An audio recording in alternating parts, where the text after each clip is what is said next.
Welcome back, friends. You're listening to Organizing with Ease, and I'm your host, Deanna Mall. As always, I'm thrilled to have you here. If you're tuning in for the first time, hello and welcome. I'm a professional organizer and the creator of the Fresh Start Method. This is the place where we talk about clearing the clutter, physically, mentally, and emotionally, so we can live more peacefully and intentionally. For the month of May, we've been working through our Simplify Your Day series. We've talked about planning smarter, simplifying routines, creating clarity with time management, and protecting your energy. But there's one more element that ties it all together, and it's not something that many of us actually prioritize enough, and that is rest. So today we're talking about how to create rhythms of rest in your everyday life. Not just waiting until we're burnt out or we're on vacation, but building space to recharge right where you are. This episode is going to help you prep for summer without chaos. Let's go. Redefining what rest really means. So let's start about rethinking rest altogether. Because if we're being honest with ourselves, many of us only gives ourselves permissions to rest after everything is done, after the house is clean, after the emails are answered, after the errands are all run. And even then, we usually still what? Scroll on our phones and then we call it rest. But true rest is so much more than sleeping in or collapsing on the couch at the end of the day. Dr. Sandra Dalton Smith, a physician and author, identifies 7 types of rest we all need. And when I first read through these, I had one of those aha moments because this isn't just about being tired, it's about being depleted in different ways. So let me walk you through each one. And as I do, I want you to check in with yourself. Which one are you most lacking right now? Number 1, mental rest. Mental rest is the kind you crave when your mind feels foggy or overloaded. It's that feeling when your thoughts are scattered and you're constantly making decisions. What's for dinner? Who needs to be picked up? When is that meeting again? You might find yourself forgetting things. Why you walked into a room. Where did you put your keys? Where did I do that? What about my sunglasses? What about my eyeglasses? What did someone just tell me? And you're probably laughing, but let me tell you something. It's not failure. It's fatigue. Your brain is saying, I need a break. Here's some ways to restore it. Give yourself moments of silence throughout the day. No input, no stimulation. A brain dump at night. Get your thoughts out of your head and onto paper. Write it down. Set timers to focus on one thing at a time instead of multitasking. Number 2, sensory rest. We are constantly surrounded by noise. The phones are going, they're pinging. You have your kids are calling, the TV's on in the background, the music's also going. You have your bright screens, artificial lighting. Even if you don't notice it, your nervous system does. Sensory rest is what you need when your body is overstimulated. So if you're feeling frazzled or irritable for no reason, this could be it. It's because your senses are on overload. Ways to restore it. You want to create a low stimulation zone at home, soft lighting, fewer devices, silence. Try 5 minutes of quiet after a meeting or even before you go to bed. No screens, no music. This is possibly where your meditation and maybe some time for gratitude also comes into play. Step outside for natural light, breathe, and air to balance artificial environments. Number 3, emotional rest. This is a really big one. Emotional rest is about having the freedom to be authentic. And you're probably thinking, what? Yes, it's what you're missing when you're on that constant quote unquote on button where you're pleasing people, holding space for everyone else, and you're trying to keep it all together. It's that on button. And if you're nodding and you're smiling and you're thinking when you really want to just cry or scream, or you feel like you have no one safe to be your full self with. That's a sign you need emotional rest. And here's some ways to restore it. Say no with over explaining. Remember, no is a full sentence. Talk honestly with a trusted friend or even a therapist. Let yourself express what you feel, Even if it's messy, it's okay. Let it go. Number four, spiritual rest. Spiritual rest isn't necessarily religious, it's about reconnecting to something greater than yourself. It's that pause you need when you feel lost, detached, or like you're just going through the motions.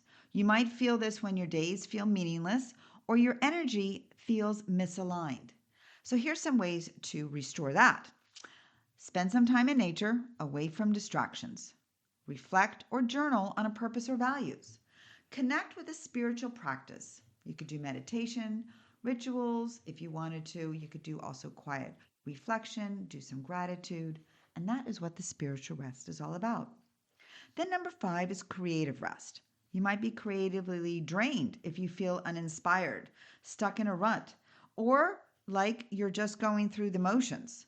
Creative rest is the replenishment that comes from experiencing the beauty, not producing, but you're receiving. It's especially vital if you are a problem solver, an entrepreneur, a parent, a teacher, or any role that requires constant innovation. I can so relate to this one. Ways to restore it: look at the art, listen to music, or watch something that makes you laugh. When was the last time you laughed? And remember, laughter is the best medicine. Walk into a new neighborhood or visit a botanical garden. Allow your mind to wander without trying to do anything. Number six is social rest. Social rest is less than being alone and more about being with the right people. Some relationships just give energy, but others can drain it. And sometimes you need to take a step back from being constantly available or emotionally responsible for others. If you feel burnt out after every interaction, it might be time to reset your social circle or reclaim some quiet time. Ways to restore it: you want to spend time with people who let you show up as who you are and as you are. Decline the calls or texts when you're not up for it, and it's okay. And guess what? Remember something: schedule time alone, even if it's a 20-minute reset. Number seven, the last one: physical reset, rest. This is when we think of first, but it's more than just sleeping. Physical rest includes both passive rest, like sleeping or taking some naps, and active rest, like stretching, yoga, even soaking in the tub, in the bath with your salts and your bubbles. If you're feeling exhausted in your body, achy, sluggish, drained, this is your signal. Ways to restore it: go to bed early, even if it's 20 minutes earlier. It actually does count. Maybe you might want to trade in an intense workout for maybe walking outside, or you want to stretch. Take real breaks, sit down, lie down, and close your eyes.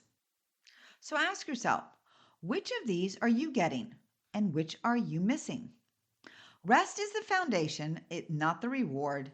When you rest well, you show up well. And here's the organizing connection. Are you ready? Just like your body needs space to rest, so does your environment. Even one small reset, like clearing off your nightstand, organizing your kitchen counter, or closing those extra tabs on your browser, can create a powerful ripple effect. You don't have to overhaul your life, you just have to begin with awareness and then take a small action. Rest matters even if you have the help. So let's talk about something that sometimes makes people feel like they don't deserve to feel tired because they have help. You might have a housekeeper who helps with your home, maybe have a nanny, maybe have a partner who shares the load. And that's amazing. But having help doesn't erase your mental load. You're still the one keeping track of all the schedules, the school calendars, groceries, appointments, and all those future planning. Even if the floor is mopped and the beds are made, you still might be feeling drained. And why? Because your brain is been on all day. And that's not about physical work, it's mental and emotional labor. So, here's a little bit of a tip. Start using shared systems that get the to-dos out of your head. Write down family tasks, routines, even grocery lists in one visible place. This frees up your brain space and frees up space, which is what? Restful space. So, for those of you that know me, you know I like acronyms. So, I took up the word rest and I kindly have broken it down. So, I'm going to call this a summer reset framework for rest. R, release the rush. Let go of the need to do it all. Slow down your schedule. Say no to activities that drain you. Declutter expectation, yours and the others. So here's a tip, start small. Again, clear one surface, one corner, one shelf. Give your eyes and mind a place to rest. And here's a great quote, you don't have to set yourself on fire to keep others warm. Now, that one actually like sets my fire up. I love that one. How about E? Establish ease in your environment. Create calm spaces that support your well being. Set up a calm corner in your home. Use baskets, bins, or labeled zones for grab and go summer essentials. Prep your nightstand, bathroom, or kitchen counter to feel inviting and not chaotic. Remember, here's a tip, tidy, visible surfaces. It brings what? Instant relief. Visual clutter equals mental clutter. S, schedule space to breathe. Protect that white space on your calendar. Block off rest time. Yes, like it's a doctor's appointment. Avoid overscheduling. Leave room for spontaneity and recovery. I don't know about you, but spontaneity is always a lot of fun. Add rituals like, your morning routine. And also try that device free at the evening times. Here's a tip, use a weekly planner to visually block. How about, quote unquote, a do nothing time? That sounds kind of cool. And if you want to, you know what? Color code it just so that you can just say, oh my gosh, it's my time to do nothing. Almost everything will work again if you unplug it for a few minutes, including you, Anne Lamont. T, tune in what you truly need. Listen to your body, your mood, your energy. Are you craving connection? Or what about being quiet, having that quiet time? Are you mentally exhausted or physically depleted? What brings you peace right now? So, those are some questions you definitely want to be asking yourself. Journal or list 3 things each week that are working, and actually write 3 that are not. Adjust from there. You are allowed to be both a masterpiece and a work in progress. Okay, now let's make this super practical. All right, you ready? These are rest rhythms, small things you can do consistently that give you a real pause in your day. A morning minute, for sure. Just take 60 seconds before you do anything. No phone, no talking, sit with your drink, whatever it is in the morning. Stretch your neck, look out the window, let your brain kind of ease into the day instead of rushing. 2, do like an evening ease after the kids go to bed or before you start scrolling. Create a calming ritual. Light a candle, put on some music. How about read a book or do some deep breathing? Tech-free hour. This is super important. 1 hour a week, no screens. Can you do that? Could you actually think about doing that? It would actually rest your eyes, your ears, and your mind. White space scheduling. Yes, you heard me right. Look at your week and literally schedule a block labeled rest, quiet time. Are you hearing me that I'm actually giving you that permission to block off these type of times and calling it that? Rest, quiet time. 10-minute declutter and pause. Choose one drawer. Set a timer for 10 minutes. Tidy it up, then stop. Don't jump to the next task. Just appreciate the cleared space and how it makes you feel. In a study by UCLA, even light clutter in your home was associated with elevated cortisol levels in women. That's your stress hormone. So, yes, decluttering is a form of rest. A client of mine, a busy mom of 3 with a full time nanny, still felt totally overwhelmed. But together we created a 15-minute window in the afternoon for her to have tea. No devices, no chores. Just sit in her little quote unquote calm corner that she created, and within 2 weeks, she felt much more emotionally available at dinner. And the best part is, she was able to sleep better. So your summer reset starts now. As summer approaches, it's easy to shift from one busy season into the other, right? School ends, camps begin, travel ramps up, and before you know it, you're more tired than you were in May. But not this year, okay? Let's hit that reset button. Think of it like creating a mental mudroom before you walk into the season. This is your summer reset. Let's preview it now, and I'll give you a full checklist next. You ready? Pick one weekend in June to keep honestly free. No plans, no obligations, just flow. Review your calendar and remove or say no to that one thing that doesn't light you up. Create a joy list for the summer. This isn't a bucket list, it's what brings you peace, and a fun list because it's all about fun. Prep your spaces. Clear out those beach bags. I don't know about you, but my beach bag is ready. If you have not done so already, you definitely have to swap out winter items and freshen up your entryway. Create a summer drop zone. Shoes, hats, sunscreens, grab and go items. And label it. Rest is Resistance by Tricia Hershey. It's bold, it's honest, and it is freeing. This is my book recommendation. If you feel guilty for slowing down, this book will change your mindset. You are not behind, you're just tired. Rest, then begin again. So let's do a quick recap of today's episode as we wrap up this month's series. We redefined rest as a multi-layered mental, emotional, physical, creative, and more. We reminded ourselves that even with the home support, rest is still necessary for you. I shared 5 doable rhythms of rest you can try this week. No fancy apps are required. We talked about organizing your space supports your rest and reduces your stress. And we started planning your summer reset because you know what? You deserve to move into June with clarity and calm. So here is an action step that I want you to consider and take. Pick one rest rhythm and one small organizing project to pair with it. For example, clear your nightstand and start a nighttime winding down routine. Why not? Right? Why not? Then we went into the summer reset, and it starts with rest. We want to reset your space. We want to embrace what feels easy. We want to slow it down on purpose. And then tend to what matters. Finally, this is your moment to tune in. What matters to you right now?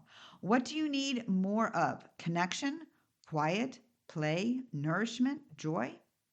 This is about organizing your energy around what's meaningful. Let go of comparison, step out of autopilot, and tend to your life the way that you tend to a garden, with care, with attention, with love. Maybe you might want to journal. Maybe you text someone just to say hello. Maybe you do that one thing today that has absolutely zero purpose except that it brings you happiness. So as we wrap up today's episode, hopefully this will set the rhythm for your summer. As we will reset your space, embrace your ease, slow it down, and tend to what matters. So don't forget, the full summer reset is going to be coming about starting in June. I can't wait to take this on to the next level into the summertime. Take care.